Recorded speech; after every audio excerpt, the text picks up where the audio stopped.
Assalamualaikum warahmatullahi wabarakatuh. Alhamdulillahi rabbil alamin. Wassalatu wassalamu ala asyrafil anbiya'i wal mursalin wa ala alihi wa sahbihi ajma'in. Subhanaka la ilma lana illa ma 'allamtana innaka antal alimul hakim. Allahumma lakal hamdu wa ilaikal mustaka wa antal musta'an wa la hawla wa la quwwata illa billahil aliyyil azim. Amma ba'd.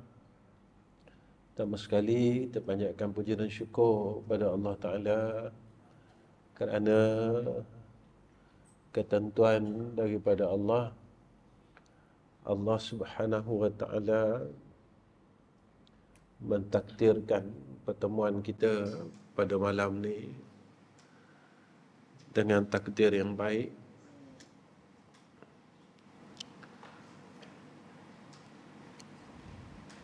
Mudah-mudahan Allah terus himpunkan kita dalam majlis yang baik. Allah Subhanahu wa Ta'ala tidak pisahkan kita dalam keadaan yang baik, sama ada di dunia dan juga di akhirat.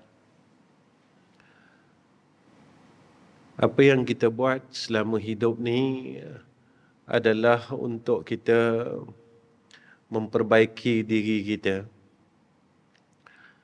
Kita datang dalam keadaan yang baik di muka bumi ni. Datang dan balik dalam keadaan yang sama. Datang dalam keadaan yang telanjang dan balik juga dalam keadaan yang telanjang. Cuma perbezaannya, kita datang dalam keadaan yang baik, bersih, dan kita berharap kita dapat balik dalam keadaan yang baik. Kita tak mahu kita balik dalam keadaan yang syarat ataupun penuh dengan perkara yang tidak diredai Allah Subhanahu wa Ta'ala. Jadi tuan-tuan yang saya kasih sekalian, kita sambung kitab kita, matan yang ke-13 ni. Bismillahirrahmanirrahim. Dimaksudkan dengan janabah. Jadi dalam matan ni, sebelum ni disebut bagaimana seseorang yang hendak masuk kepada hadrah Allah, macam mana seseorang itu nak dekat dengan Allah, macam mana seseorang itu nak dapat rasa khusyuk dengan Allah. Maka kata musannif,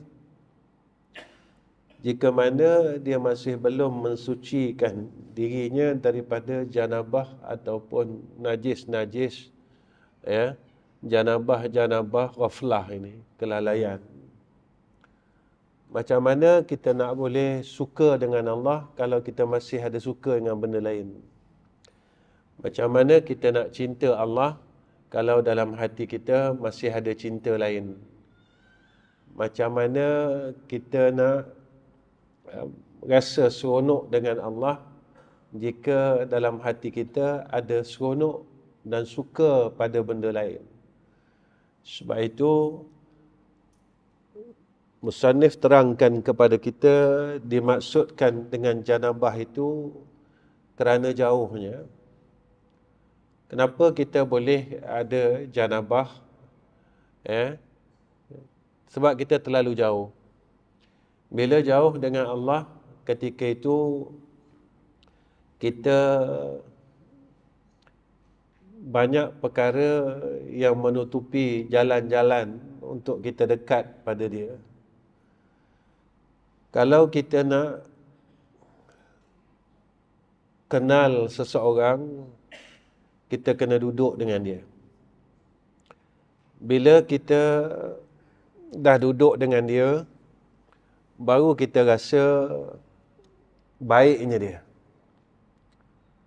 Ya. Baru kita rasa sayangnya dia. Baru kita rasa ya, perasaan antara kita dan orang yang kita cintai. Kalau kita nak kenal dia, Nabi suruh kita ini duduk dengan orang yang kita sayang, kita suka. Jika kita nak kenal Allah, duduk dengan Allah. Macam mana duduk dengan Allah? Takarrub, ibadah. Nak kenal Allah bukan sekadar ilmu aja. Nak kenal Allah, kena duduk dengan Allah. Macam mana duduk dengan Allah? Baca Quran ni duduk dengan Allah. Semayang ni kita duduk dengan Allah. Zikir, ibadat, bermakna kita ni bersama Allah. Bersama ni. Tapi bila kita jauh, kita tak boleh nak rasa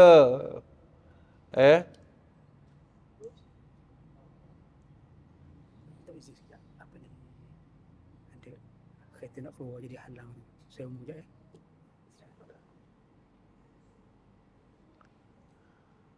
Assalamualaikum warahmatullahi wabarakatuh. Minta perhatian ya, di sini ada sebuah kereta Nissan Sunny. Nombor dia PKP 6166. Nissan Serena 6166. Minta tolong alihkan ke sebab dia ada nak keluar.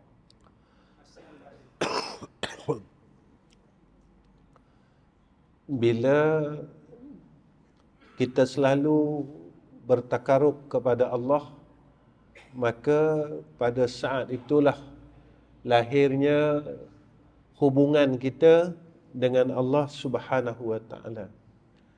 Masa itulah lahirnya kasih, lahirnya cinta, lahirnya sayang, lahirnya malu, lahirnya syukur. Bila adanya jalan takarub kita kepada Allah Subhanahu wa taala. Tuan-tuan, tetapi apabila kita ni hati yang penuh dengan janabah kerana jauhnya kita, waktu itu kita takkan dapat perkara-perkara ini. Tak boleh nak dekat kepada Allah Subhanahu wa taala. Seperti yang tertegah atas orang yang bersifat janabah masuk ke masjid. Kalau kita ada junub dalam fiqah, kita tak boleh masuk masjid dan membaca Quran. Tak boleh nak baca Quran, itu pada fiqahnya. Dan tertegah atas orang yang bersifat janabah kelalaian. Pada perjalanan kita kepada Allah, jika kita ada junub ghaflah, dan kita tak sucikan hati kita daripada kelalaian, pada ketika itu kita tak boleh nak masuk ke hadrah ilahiyah, makna kita tak boleh dekat dengan Allah. Sebab apa? Banyak benda yang bermain di dalam diri kita. Kita nak dekat dengan Allah, kita kena buang semua pakaian kita. Kita nak dekat dengan Allah, kita kena buang semua apa yang ada pada kita ni. Maksudnya apa? Kalau nak cinta Allah, buang cinta selain Allah.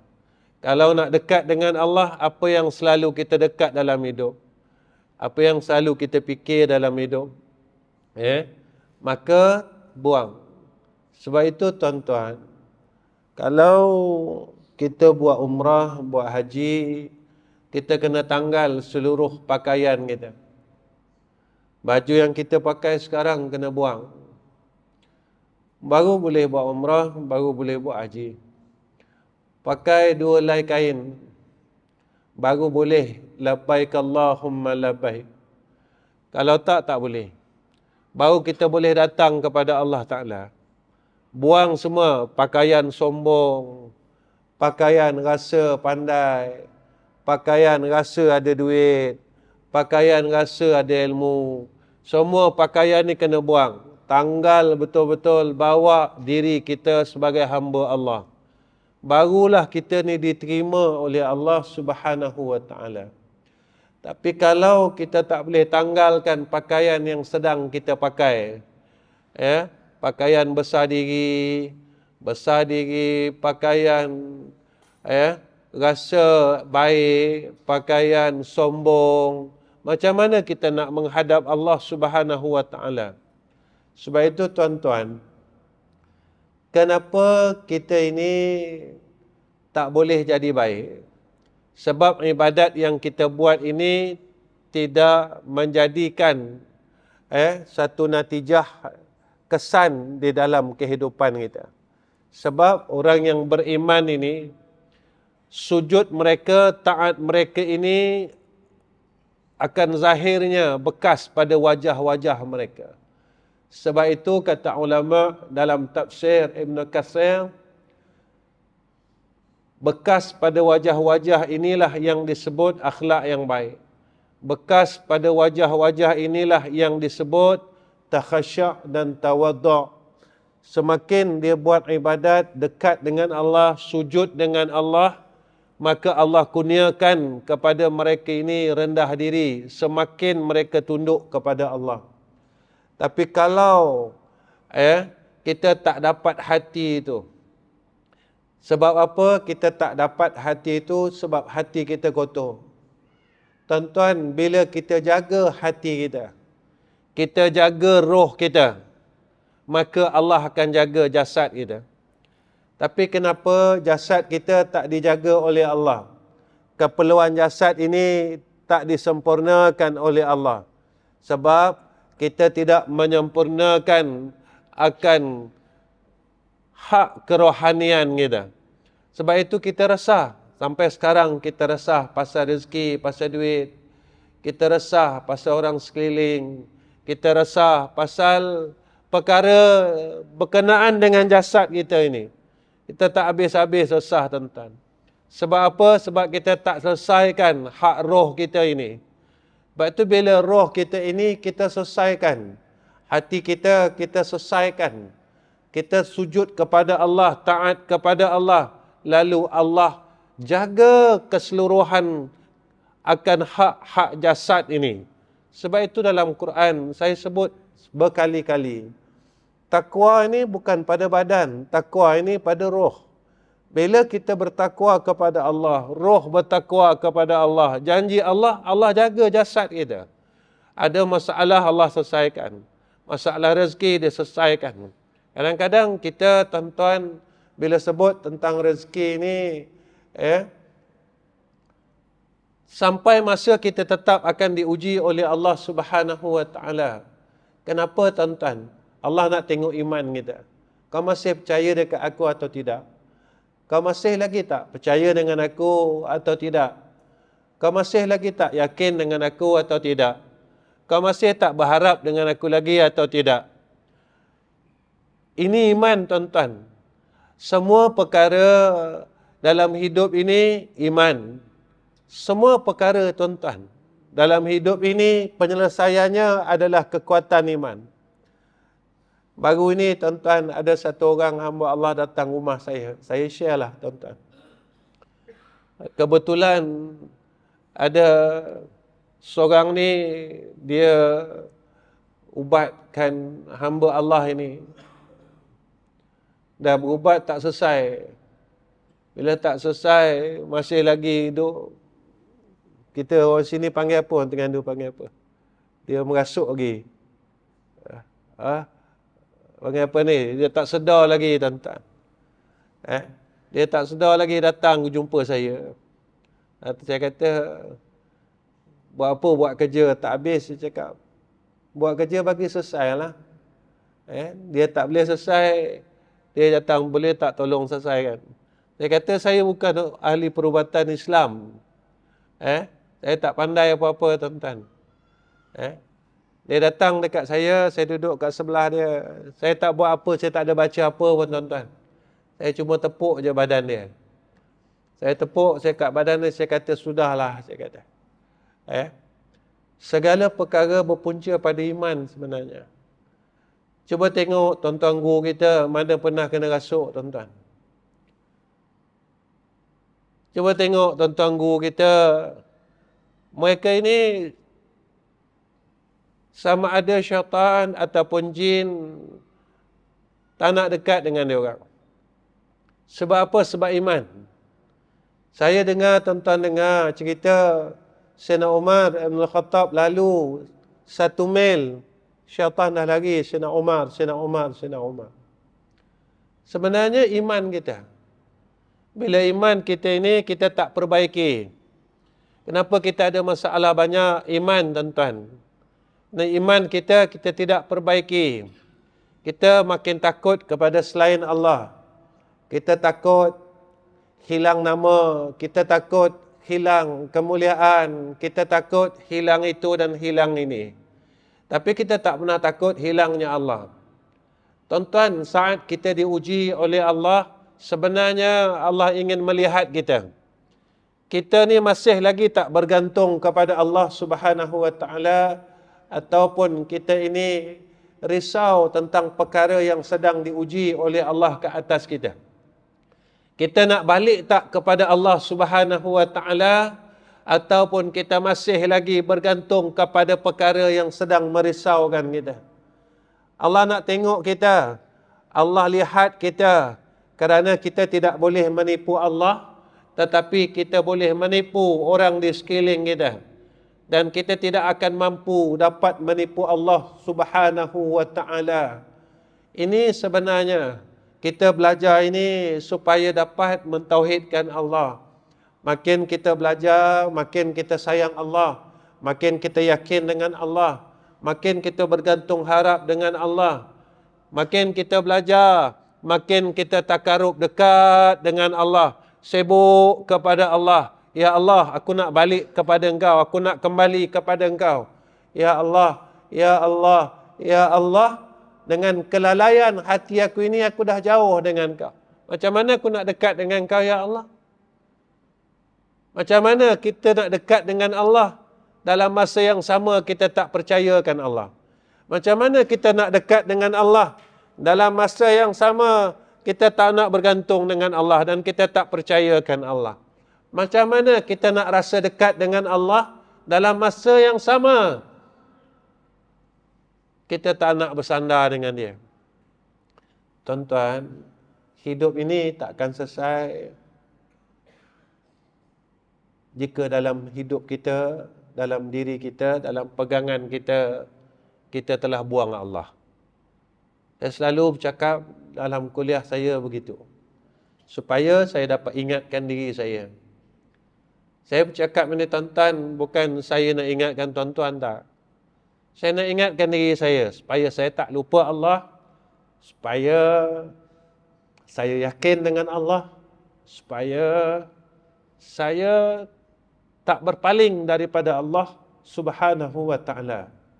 Sekuat manalah datangnya perkara yang menjadi masalah dalam hidup kita, saya selalu ingatkan diri saya, bukan tuan-tuan, tidak. Saya mengajar ini bukan nak ajar tuan-tuan. Saya tak ada ilmu. Tapi saya ajar diri saya. Sekuat manalah apa yang kita temui dalam hidup ini, kita kena ingat yang kita ada Allah. Sekuat manalah, sebesar manalah yang akan kita temui dalam hidup ini, kita kena ingat bahawa jangan kita beralih tempat sandar kita ini selain daripada Allah. Ini yang saya selalu ingatkan diri saya, tuan-tuan. Bukan tuan-tuan sebenarnya. Saya tak ada niat pun nak ajar tuan-tuan. Cuma saya selalu muhasabah diri saya. Saya ingatkan diri saya supaya saya ni tak lalai. Kerana hadrah ilahiyah itu suci.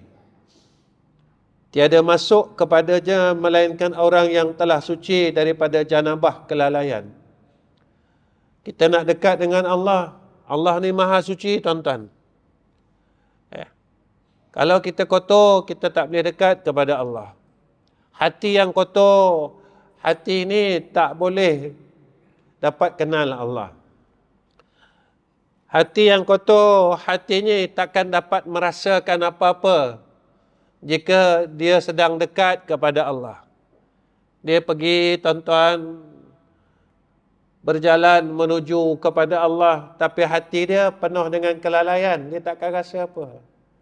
Dia tak boleh rasa kebesaran Allah, dia tak boleh rasa malu dengan Allah, dia tak boleh rasa dia berterima kasih dengan Allah, dia tak boleh rasa, dia rasa dia jauh dengan Allah, dia tak boleh rasa malunya dia dengan Allah Subhanahu wa taala.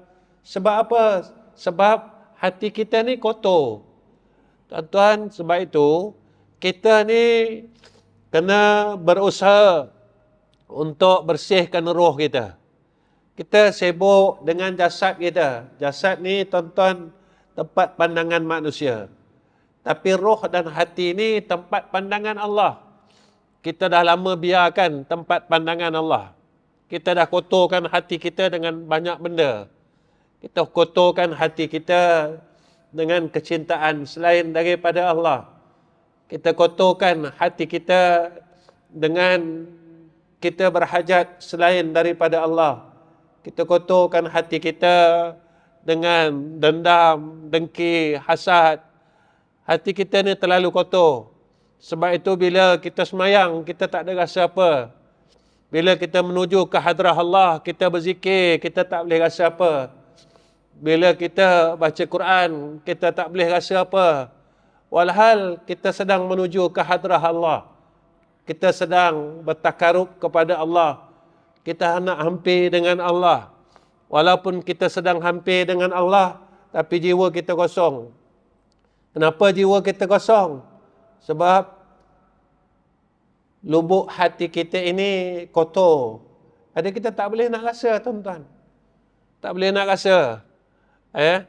Tuan-tuan, sebab itu hadis yang Jibril tanya Rasulullah, apa Islam, apa iman, apa ihsan? Ihsan ni rasa. Ihsan ni rasa. Kita Islam, kita dah amal semua, kita dah beriman. Tapi kenapa Islam kita, iman kita, kita tak sampai ihsan? Kita dah amal kan, Islam, semayang, zakat, puasa, semua, kita dah beramal. Dan kita dah yakin, dah tasdik dah benarkan rukun iman yang 6. Tapi kenapa kita tak boleh pergi kepada ihsan? An ta'budallah ka'annaka tarahu fa'illam yakun tarahu fa'innahu yaraka ni. Kenapa kita tak boleh rasa, tak dapat rasa itu? Tak dapat hati itu. Di mana hati itu? Hati itu di mana? Hati kasih itu di mana? Hati malu itu di mana? Hati rasa kebesaran Allah itu di mana? Macam mana kita nak dapat merasakan kebesaran Allah? Kerana dalam hati kita, kita telah membesarkan selain Allah. Kita dah besarkan duit kita, kita dah besarkan orang, kita dah besarkan pangkat, kita dah besarkan dunia ni. Macam mana? Tenggelam semua. Terlalu banyak benda dalam hati kita yang kita telah membesarkan selain Allah. Ketika itu tertutup akan kebesaran daripada Allah Subhanahu wa taala. Kebesaran Allah tertutup dalam hati kita. Walhal segala kebesaran yang kita tengok, yang kita nampak ini adalah menunjukkan dan menjadi dalil kepada kebesaran Allah. Tapi sebab kita tak nampak, tuan-tuan, sebenarnya kita dah lama silap. Kita ni dah lama silap. Tapi kita tak nak mengaku kita silap. Sebenarnya kita dah lama silap. Cuma kita tak rasa kita silap. Kita dah lama silap, tuan-tuan. Kita dengan Allah ni dah lama silap. Tapi kita tak rasa kita silap. Kita dengan Allah ni dah lama salah. Kita tak rasa kita salah. Yang ni lah kesalahan yang paling besar, tuan-tuan, dalam hidup kita. Saya selalu cakap dengan diri saya dan saya kongsi dengan tuan-tuan. Saya tak boleh ada dalam masjid ni jika tiada ketentuan Allah. Kita minta dengan Allah supaya kita berada dalam masjid, berada dalam majlis ilmu. Tapi ketika nafsu kita yang jahat ini menguasai diri kita, Nafsu kita yang jahat ni menguasai akal kita. Nafsu kita yang jahat ini menguasai ilmu yang ada pada kita. Kita tak boleh tunduk. Nafsu kita tak pernah kenyang dalam hidup ni, tuan-tuan. Yang Nabi minta lindung kepada Allah Subhanahu wa taala. Nabi minta lindung daripada min nafsil la tashba'. Daripada nafsu yang tak pernah kenyang. Nafsu yang tak mau tunduk dengan Allah Subhanahu wa taala. Tuan-tuan, sampai masa kita akan tunduk dengan Allah. Sampai masa. Dalam dunia ni kita degil lah macam mana, tapi sampai masa kita akan tunduk dengan Allah. Bila, tuan-tuan? Besok dekat akhirat. Mau tidak mau kita kena tunduk dengan Allah. Degil tidak degil kita akan tunduk dengan Allah. Percaya tidak percaya kita akan tunduk dengan Allah. Saya selalu cakap dengan tuan-tuan, dunia ni dah tak lama dah. Tuan-tuan tengok apa yang berlaku sekeliling kita. Kita nak tunggu bila lagi, tuan-tuan? Peringatan Allah kepada kita ni cukup nyata yang Allah beri kepada kita. Kita nak tunggu bila? Tuan-tuan, kita nak bersiap bila? Siapkan diri kita untuk balik kepada Allah Rabbul Izzah. Ya, tuan-tuan, kita bukan, saya tak mau cakap tuan-tuan, saya bukan orang baik. Lepas tu saya kena perbaiki diri saya dari semasa ke semasa. Syekh Hijazi radhiyallahu an berkata, maka yang dikatakan daripada hadrah Allah iaitulah hakikat hati, haqiqatul qalb. Sebab apa, tuan-tuan? Kita semayang, hak yang menghadap hadrah Allah adalah qalbun kita. Yang hadap hadrah Allah qalbun kita. Kita berdiri, rukuk, sujud. Tapi kenapa qalbun kita fikir benda lain? Kita semayang, baca Fatihah, baca surah, rukuk, sujud. Tapi kenapa hati kita masih fikir benda lain? Sebenarnya itulah kita, tuan-tuan. Kalau kita nak tahu diri kita, tuan-tuan, siapa aku, teruknya aku, jahatnya aku, semayang. Kalau nak tahu diri kita, tuan-tuan, aku ni macam mana, semayang. Kalau dalam semayang kita masih lagi hati kita tak boleh terus kepada Allah, maknanya kita orang gagal. Kalau kita nak tahu, tuan-tuan, yang kita rasa aku ni bagus, kita rasa aku ni soleh, kita rasa aku ni dekat dengan Allah, semayang.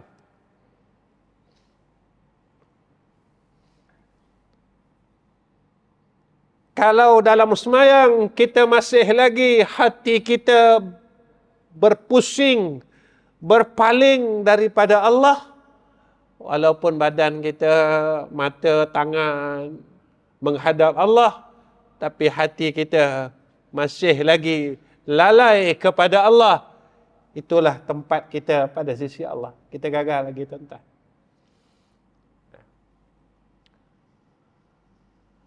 Satu je soalan saya. Sampai bila kita nak gagal?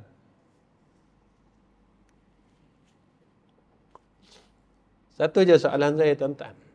Sampai bila, tuan-tuan, apakah saya redha dan tuan-tuan redha kita balik besok dengan kepada Allah hal keadaan kita masih solat dalam keadaan yang sama?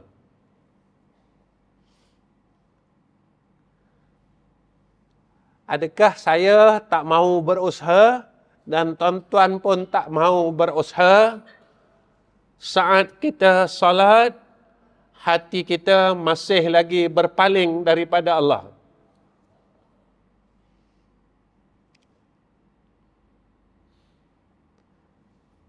Tuan-tuan fikir, saya balik, saya fikir. Saya balik ni, saya fikir, tuan-tuan balik, tuan-tuan fikir.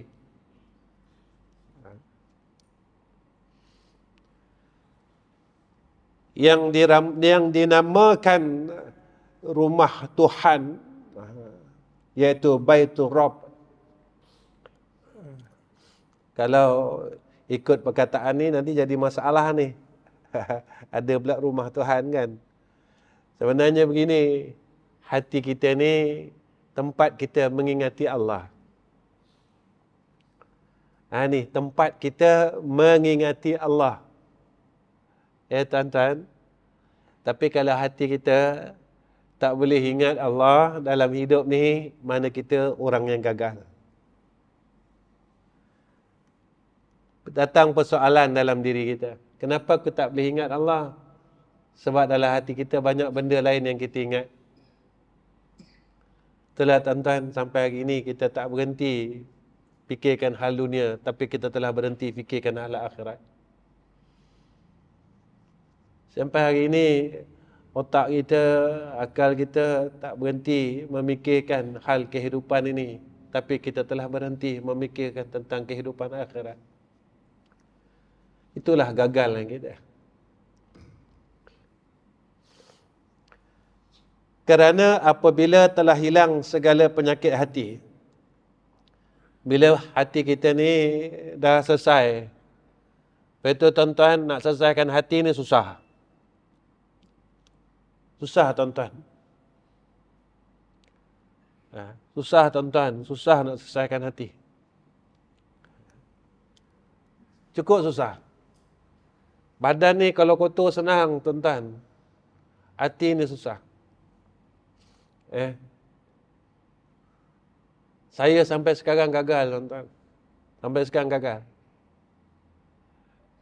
Sampai sekarang saya gagal. Saya berusaha daripada umur 12 tahun. Saya gagal sampai sekarang. 12 tahun tuan-tuan. Ini sekadar cerita lah. 12 tahun. Umur saya 12 tahun. Tarikat pertama yang saya terima adalah tarikat Naqsyabandi. Saya usaha nak bersihkan diri saya 12 tahun tuan-tuan. 12 tahun tu. Saya ikut tawajuh 12 tahun. Umur saya 12 tahun. Sekarang masuk 55 tahun. Saya masih tak berjaya lagi proses ini. Berapa puluh tahun tuan-tuan. 12 tahun. Sekarang masuk 55 tahun. Saya masih tak berjaya jadi insan yang Allah kehendaki dalam Al-Quran. Tak berjaya tuan-tuan. Kalau kita tak berjaya, masih lagi proses ini yang kita buat tak berjaya, boleh tak kita besok berjaya dekat akhirat? Itu yang satu. Boleh tak kita duduk senang-senang macam ni ke akhirat? Boleh tak kita rehat macam ni dekat akhirat? Kita tak nak dua tempat penat tuan-tuan. Dalam dunia ni kita dah penat. Sampai sana kita penat lagi.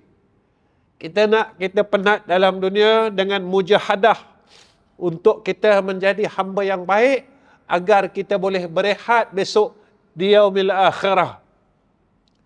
Kita nak rehat. Kita berusaha berpenat-penat dalam dunia ni, proses kita untuk jaga roh kita yang akan menghadap hadrah Allah Rabbul Izzah ini. Bersihkan sungguh-sungguh, jaga sungguh-sungguh, pandang sungguh-sungguh. Sampai kita balik jumpa Allah dalam keadaan yang ya ayyatuhan nafsul mutmainnah irji'i ila rabbiki radiyatan mardiyah fadkhuli fi ibadi wadkhuli jannati.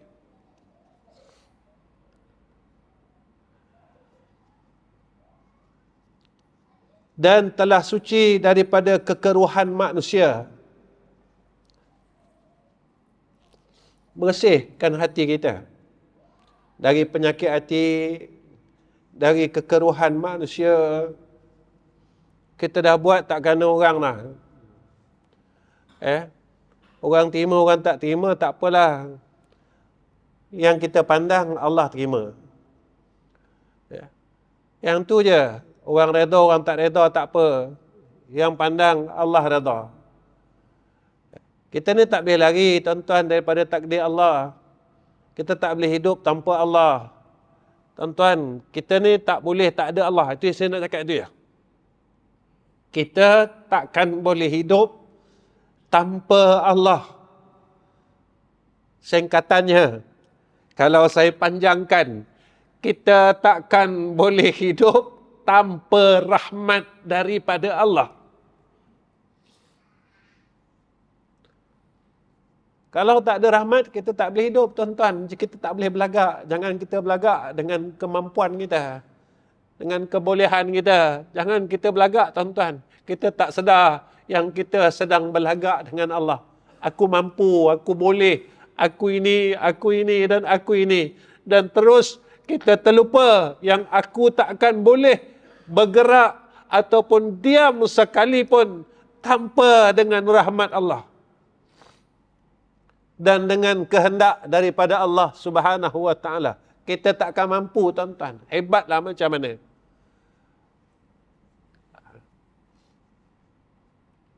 Kalau kita boleh buangkan kekeruhan manusia, kekeruhan makhluk dalam hati kita, dah tak ada selain daripada Allah. Siapa pun yang Allah datangkan kepada kita, masa itu semua kerana Allah dan Rasul.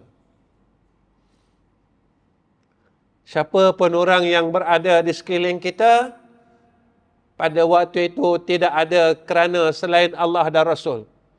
Semua kerana Allah dan Rasul.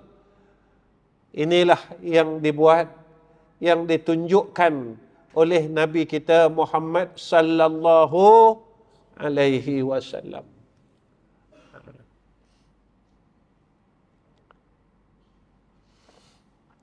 Dan daripada lintasan hati yang ditolak, jaga bisikan-bisikan hati kita yang jahat.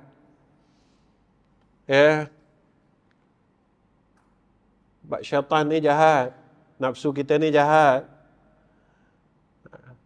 Dia selalu bisikkan pada kita, tak apa, jangan lagi, umur kamu muda, masa kamu banyak lagi. Tuan-tuan, mati ni tak tunggu kita tua, tuan-tuan. Mati ni tak tunggu kita. Sebenarnya kita tunggu mati. Dia tak tunggu kita. Saya selalu kadang saya duduk, saya fikir, aku dah jadi orang baik belum? Aku dah jadi orang baik belum? Kalau aku tak boleh jadi orang baik, tadi saya sembang dengan anak saya, pasal dia tanya saya nak masuk raudah, tuan-tuan. Dia kata, ya, kalau di Madinah nak masuk raudah pakai application tu. Jadi kalau nak masuk 2-3 kali boleh ya. Dah duduk dalam kotak tu, dia kata kita cancel. Saya tanya satu, kenapa kita masuk raudah? Persoalan pertama. Kedua, di tepi raudah itu ada makam Rasulullah SAW. Agak-agak Nabi nak jumpa tak umat dia yang menipu? Agak-agak Allah Ta'ala nak dengar tak doa hambanya yang menipu terang-terangan di hadapan makam Rasulullah sallallahu alaihi wasallam. Walaupun tempat itu tempat yang mustajab, tetapi diri yang datang itu diri yang hatinya kotor kepada Allah Subhanahu wa taala. Memang raudah tu dijanjikan tempat mustajab. Agak-agak Allah nak pandang tak kita? Kita masuk dalam keadaan kita menipu. Dan Nabi kata, man ghassani falaysa minni. Orang menipu bukan di kalangan umat aku, kata Rasulullah sallallahu alaihi wasallam. Tuan-tuan, jika kita berada di tepi maqam Rasulullah sallallahu alaihi wasallam, kita masih mampu menipu, tuan-tuan. Tuan-tuan, fikir-fikirkanlah, apakah Allah akan mendengar akan doa hamba-Nya yang sedang menipu? Apakah Sayyidina Rasul akan menerima kedatangan dan salam daripada umatnya yang sering menipu di dalam hidupnya? Fikir-fikirkanlah, kalau siapa-siapa yang ke sana, tuan-tuan, sebenarnya kalau roh kita baik, hati kita baik, di Bangor Peradung ni, tuan-tuan angkat tangan. Allah nak dengar suara kita. Allah dengar suara hamba-Nya yang ikhlas.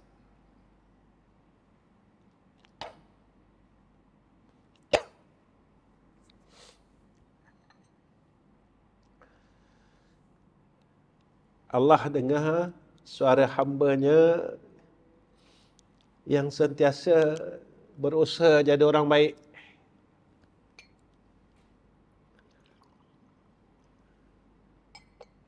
Allah akan dengar suara hamba-Nya yang merintih kepada Allah dalam keadaan hamba ini sentiasa mempercayai Allah.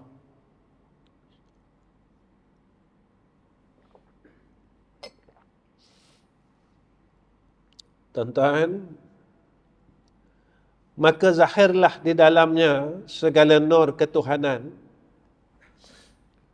Bila dia dah bersihkan hati dia, dia dah selesaikan kekeruhan manusia dalam hati dia, dia jaga lintasan yang tak baik, masa tu hati dia terang. Hati dia mula terang, tuan-tuan. Ketika Allah campakkan ke dalam hatinya satu cahaya yang wujud di dalam hati seseorang itu, pertama sekali yang akan dicampak adalah nur ma'rifah. Dia makin kenal Tuhan. Kenapa kita nak ada cahaya ma'rifah ni? Supaya kita tambah sayang dia. Tambah percaya, tambah yakin, tambah sayang, jadi malu. Dan Allah campakkan kepada kita nur ilmu. Kita dapat bezakan yang mana salah, mana betul. Yang aku buat ni salah ni, yang aku buat ni tak betul ni. Bukan tidak betul pada manusia, tetapi tidak betul pada sisi Allah Subhanahu wa ta'ala. Kalau aku buat ni, Allah tak nak pandang aku ni. Kalau aku buat macam ni, Allah tak akan terima aku ni. Dan sebenarnya, tuan-tuan, saya perlu ingatkan diri saya, apa yang kita buat dalam hidup ni, supaya besok kita dekat akhirat, kita senang lenang. Ya, tuan-tuan, dekat akhirat kita nak senang lenang. Ya, itu je, tak ada apa-apa pun. Kita nak apa lagi, tuan-tuan? Selama Allah bagi kita kesempatan hidup, kita laksanakan tanggungjawab kita sebagai seorang yang perlu kita selesaikan. Kalau seorang suami, selesaikan tanggungjawab itu. Seorang ayah, selesaikan. Seorang guru, selesaikan. Seorang jiran, selesaikan. Selesaikan tanggungjawab kita. Untuk apa kita buat semua ini? Supaya kita balik ke hadrah Allah dalam keadaan yang Allah terima. Betul kan Allah sebut dalam Quran, yauma la yanfa'u malun wala banun illa man atallaha biqalbin salim. Kita balik tenang. Tenang aja balik. Betul, saya pernah pesan dengan diri saya, tuan-tuan, hidupkan hati kita dengan zikrullah. Hidupkan hati kita dengan zikrullah. Selalu panggil Allah Ta'ala. Selalu ingat dia, hidupkan hati kita. InsyaAllah tuan-tuan, jika kita tergelincir, kita akan mendapat hidayah daripada Allah. Bila hati kita tidak putus menyebut asma Allah Subhanahu wa Ta'ala. Nanti kita akan rasa kecilnya aku, ya Allah. Baru kita sedar yang kita ni kecil, yang kita ni tak ada apa-apa, yang kita ni miskin, yang kita ni bodoh, yang kita ni lemah. Kenapa perlu kita bangkitkan perasaan tu, tuan-tuan? Kenapa perlu kita bangkitkan perasaan bodoh dalam diri kita? Supaya kita tak sombong, tak bongkak dengan ilmu yang sikit yang Allah bagi ni. Kenapa kita kena bangkitkan perasaan, ya Allah, aku ni lemah? Supaya kita sentiasa tak lepas minta tolong dengan Allah. Supaya tak datang sifat sombong. Supaya kita dalam hidup ni sentiasa perlukan Allah. Sentiasa minta dengan Allah. Tolong Allah. Minta tolong kepada Allah Subhanahu wa Ta'ala. Bangkitkan perasaan lemah tu. Jangan kita bangkitkan perasaan kita kuat. Nanti kita tak perlukan Allah. Kita mula nak tinggalkan Allah. Baik itu masa kita sakit, masa kita susah, baru kita nak datang kepada Allah Subhanahu wa Ta'ala. Jangan macam tu. Bangkitkan perasaan-perasaan tu. Supaya kita semakin dekat kepada Allah Subhanahu wa Ta'ala. Tuan-tuan,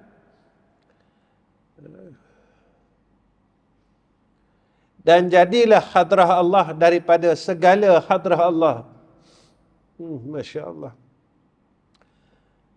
Dan selagi ada pada hati itu sifat biasa yang tabi'i, yang sibuk dengan ahwal makhluk, maka tiadalah masuk ke hadrah yang mulia. Selagi kita ikut perangai lama kita tak nak ikut Allah Ta'ala, kita tak nak lagi, sayang lagi nak tinggalkan perkara-perkara yang Allah tak suka, maka kita tak bolehlah nak dapat macam mana yang disebut oleh musannif. Tak boleh, tuan-tuan. Saya pernah bercakap dalam kuliah, jikalah rasa itu boleh dijual, rasa cintakan Allah itu boleh dijual, nescaya ramai orang kaya yang mempunyai harta yang menawarkan untuk membeli perasaan itu, perasaan kasih dan cinta kepada Allah Rabbul Izzah. Tapi rasa itu tak boleh jual, tuan-tuan. Rasa itulah anugerah. Rasa itulah adalah harta. Orang yang bersungguh-sungguh menyucikan hati dia yang tak pernah jemu, yang tak pernah bosan. Tuan-tuan, kita kena tanam dalam hati kita, takkan pernah jemu, takkan pernah bosan untuk kita dekat dengan Allah.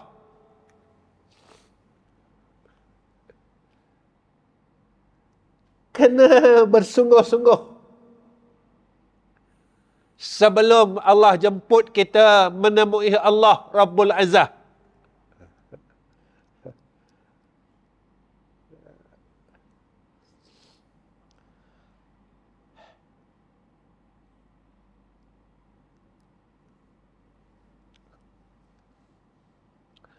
Kata Syekh, am kaifa yarju ay yafhama, sikit lagi tuan-tuan, daqaiqal asrar wa huwa lam yatub min hafawatihi.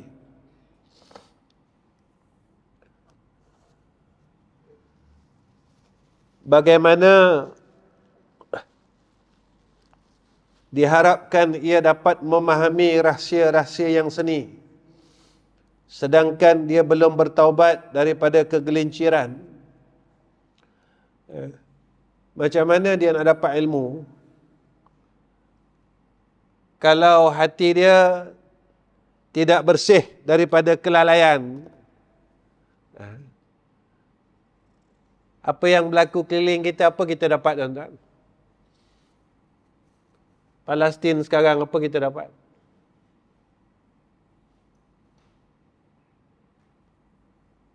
Yang berlaku keliling kita sekarang ni, apa kita dapat?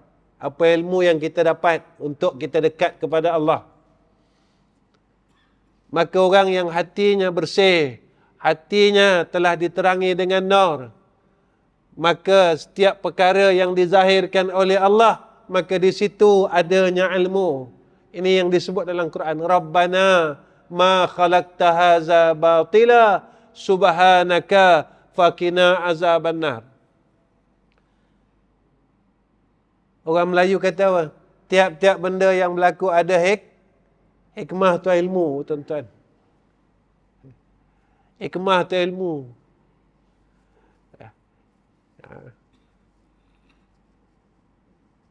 Apa yang kita dapat? Tapi kalau kita tak dapat apa-apa, macam tu juga. Dalam hidup ni kita tak boleh berubah diri kita. Hidup kita macam tu juga. Kalau daripada dulu kita sukakan satu perkara, sekarang kita tak mampu nak tinggalkan lagi. Kita tak berubah, tuan-tuan. Kita tahu benda tu salah, kita tahu benda tu tak betul, tapi kita masih tak boleh tinggalkan.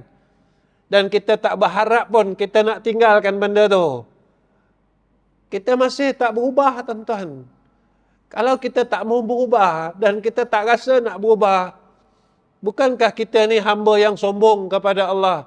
Tuan-tuan, saya nak ingatkan diri saya, kalau perasaan tu tak ada, kita tak ada rasa nak berubah, kita tak ada rasa nak tinggalkan perkara yang kita buat yang Allah tak suka, bolehkah Allah terima kita? Sebab kita orang sombong. Yang bersifat mutakabbir ni Allah.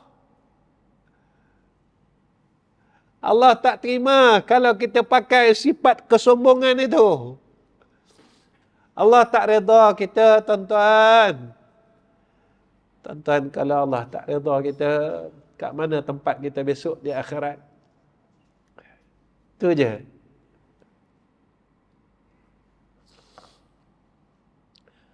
Yang ini jangan diharapkan orang yang tiada bertaubat daripada kesalahannya.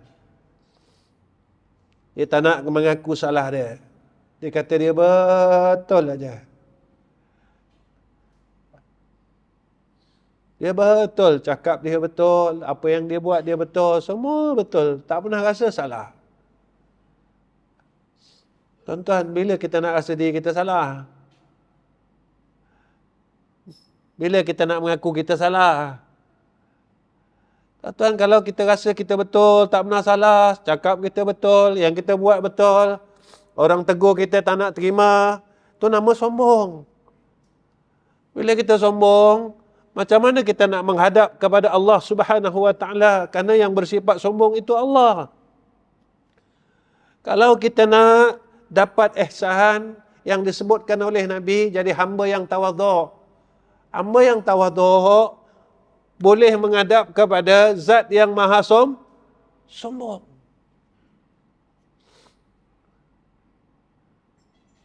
Dalam Asma'ul Husna kan ada mutakabbir. Belajar dari orang rendah diri, tuan-tuan. Tak guna pun sombong. Saya mengajar jadi ustaz, saya sombong. Saya kalau boleh orang tak tahu saya ustaz lagi bagus.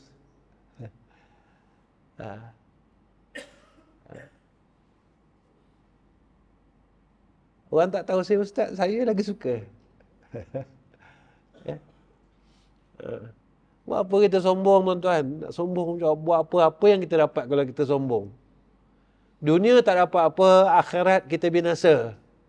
Sombong buat apa? Dunia tak dapat apa-apa, kita sombong dengan ilmu kita. Dunia tak dapat apa-apa. Akhirat kita dalam kebinasaan. Kita sombong dengan harta kita, pangkat kita, tempat kita. Nak buat apa, tuan-tuan? Kita belajarlah buang. Cukuplah, dah lama lah. Kalau saya dah masuk 55 tahun, takkan tak boleh buang lagi. Rasa tu. Kan? Cukuplah.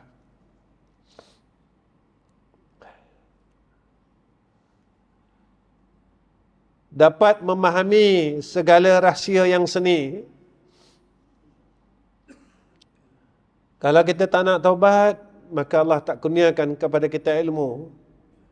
Hati kita tak dapat rasa benda apa-apa ni, tak dapat. Hikmah itu Allah tak bagi kat kita. Ya? Tak sampai dekat kita. Bagaimana orang yang telah turun daripada syurga, tempat jaga kepada bumi, tempat lupa, dapat memahami segala rahsia alam malaikah dan alam malakut, dan bagaimana orang yang ditawan oleh syahwat dapat bertaubat daripada kesalahannya. Bumi ini tempat lupa. Tempat lupa, tempat syahwat, tempat keinginan. Macam mana kita duduk alam ni, kita boleh dapat hati yang bersih? Sebab malaikat ni bersih. Ketika kita jaga perkara yang sebelum yang disebutkan oleh musannif tadi. Bersihkan hati. Jaga hati. Tuan-tuan, Nabi Adam, saya pernah sebut kat masjid ni. Nabi Adam keluar dari syurga makan buah khuldi. Nabi Adam tak salahkan pun iblis. Nabi Adam dia kata salah iblis. Salah Siti Hawa. Tak. Nabi Adam kata apa? Ya Allah, aku salah. Aku salah. Aku salah. Nabi Adam sujud, tak angkat muka dia, tuan-tuan. Makan buah khuldi je. Sampailah malaikat Jibril bagi tahu dengan Nabi Adam AS, ya Adam, angkatlah wajahmu. Nabi Adam kata apa? Aku malu, dia kata. Aku malu sebab masa di dalam syurga dulu, Allah bagi aku semua benda. Allah larang aku satu perkara je. Buah khuldi. Dan aku tak berjaya nak bertahan dengan satu perkara. Dan banyak nikmat yang Allah tak larang dekat aku. Cuma satu je, buah khuldi. Aku malu ya Jibril. Apa kata Jibril AS? Ya Adam, Allah telah mengampunkan dosa kau. Benarkah ya Jibril? Allah telah mengampunkan dosaku. Jibril kata, ya Adam AS. Baru Nabi Adam berani angkat muka dia, tuan-tuan. Tuan-tuan, dalam hidup kita, berapa banyak kesalahan yang kita buat. Tapi kita boleh angkat kepala kita, tuan-tuan, kepada Allah dalam keadaan yang sombong.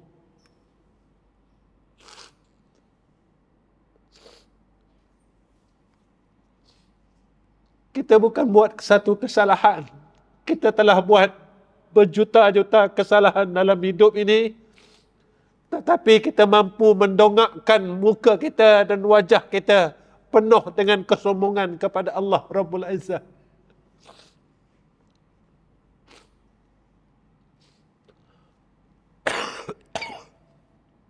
Itu ialah yang saya nak cakap, tuan-tuan. Sebab itu kita berusaha jadilah orang yang rendah diri. Berusaha jadi orang rendah diri. Fikir-fikirkanlah tentang diri kita ni. Bagaimana keadaan kita besok di hadapan Allah Rabbul Izzah. Jadi kita berhenti kat situ, tuan-tuan. Iaitu bertaubat daripada kesalahan. Dan bagaimana orang yang ditawan oleh syahwat dapat bertaubat daripada kesalahan. Di bulan depan baru ada ni, Syekh As-Sazli radhiyallahu anhu berkata, bagaimana caranya disebutkan oleh Syekh As-Sazli radhiyallahu anhu. Jadi tuan-tuan, setakat ni ialah, ya, mudah-mudahan kita berharap dengan Allah, mudah-mudahan dengan kita sama-sama kaji kitab hikam ni, kita boleh jadi orang baik, hati kita tambah bersih. Tuan-tuan bukan mengaji kitab hikam ni tinggal dunia tak? Kan bukan tinggal dunia, salah. Kata ngaji kitab hikam ni tinggal dunia, salah. Kita masih duduk dalam dunia. Kita perlukan dunia. Tapi kita jangan dicelakakan oleh dunia ni.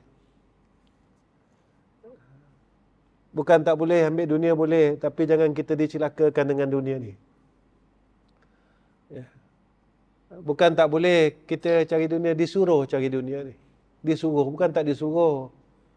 Syarak kita suruh, disuruh cari dunia, berniaga, kerja, buatlah. Tapi jangan simpan dunia kat sini. Aku memang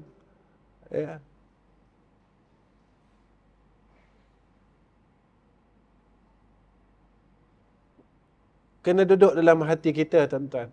Dalam hati kita, Allah perintahkan kita supaya berusaha. Tapi jangan sampai kasih. Jangan sampai kasih. Lepas tu saya selalu cakap, jadikan apa yang Allah berikan kepada kita menjadi asbab kita masuk syurga. Jika kita duduk jalan ilmu, jadikan ilmu ini menjadi asbab kita dapat masuk syurga. Kalau kita beramal, jadikan amalan kita itu menjadi asbab kita masuk syurga. Kalau kita ditakdirkan jaga mak ayah kita, jadikan mak ayah kita ini jadi asbab kita masuk syurga. Kalau kita ditakdirkan berniaga, jadikan perniagaan kita itu jadi asbab kita masuk syurga. Itu aja. Tuan-tuan, masing-masing ada bidang masing-masing.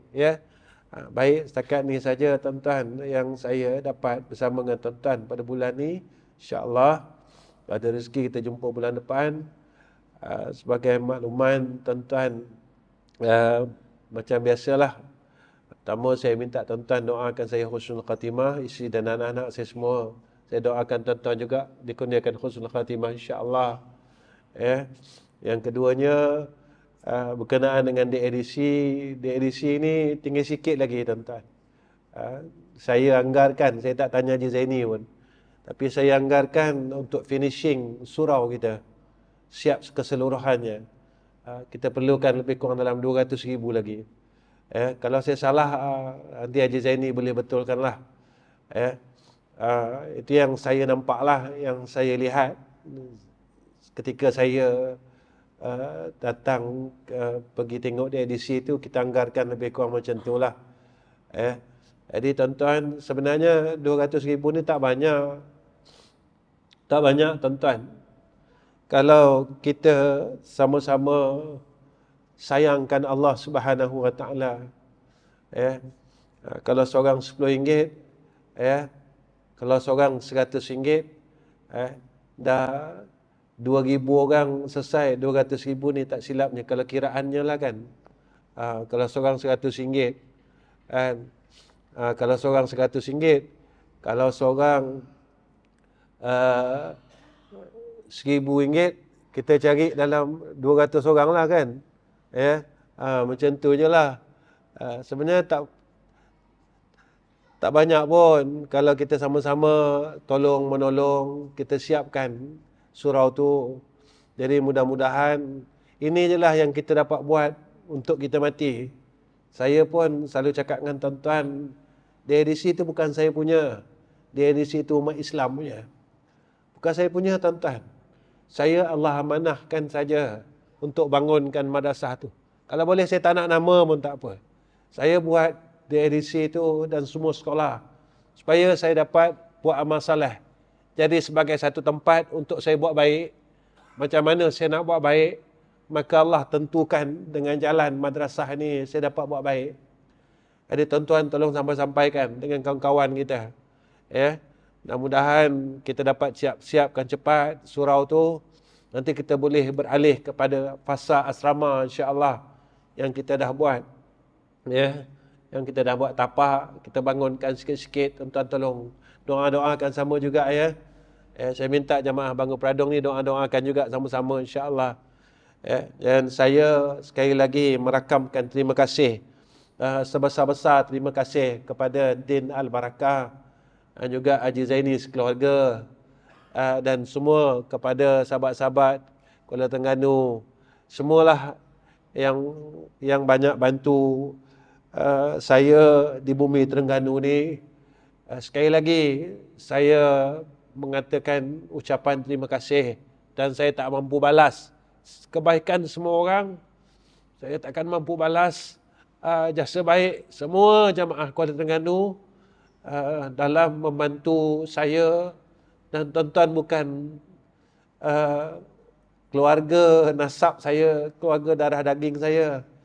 Kita bertemu kerana Allah, dan kita seolah-olah seperti mana satu keluarga yang sebenarnya kita memang keluarga pun, yang diikat oleh dua kalimah syahadah yang telah dibuat oleh, yang telah dibina oleh Rasulullah sallallahu alaihi wasallam, dan kita adalah keluarga dalam Islam. Dan saya amat berterima kasih kerana tuan-tuan semua tak pernah jemu bantu madrasah kita.